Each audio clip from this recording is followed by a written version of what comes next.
A double by Christopher Hull guided defending champions Clarendon College to a winning start in the Issa da Costa Cup, while Manning Cup holders Jamaica College were held by Calabar. More in this report.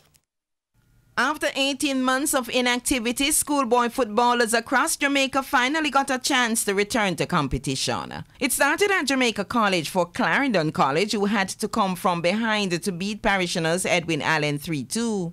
CC were favored for the win, but it was Edwin Allen who were first on the score sheet through Akeem Mullings in the 9th minute. But like a lion, CC were awakened and immediately went about averting the danger, with Christopher Hull tying up things in the 36th minute.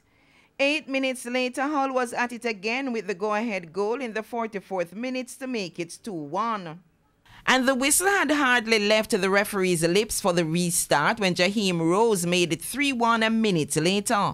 If it's any consolation, Edwin Allen had the distinction of scoring first and last, as Richard Henry netted in the 90th minute to add respectability to the scoreline. Well, I feel relief because we've been training long enough from about last year. We've been training long enough, so I feel relief. Well, all I need to continue this goal scoring form is do what the coach said me to do by arriving in the box and scoring more goals. Manning Cup holders Jamaica College will have to wait another day for a win or a goal, as they were held to a 0-0 draw by Calabar. It was a game that we wanted 3 points from, but it was very important that we did not lose the game, and I believe that's a positive. I think we should have done better in the final third in terms of scoring a goal, because we had the opportunity.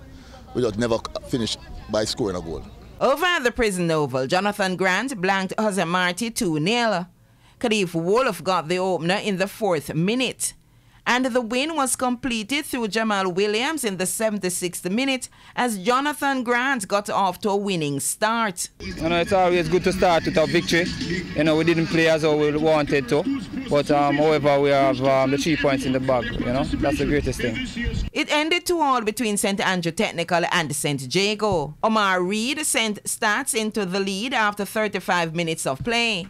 Daniel Cowan pegged back the Manning Cup beaten finalist in the 53rd minute.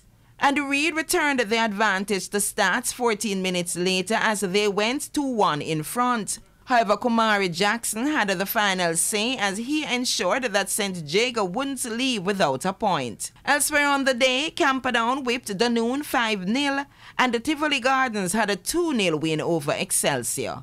Karen Madden, TVJ Sports.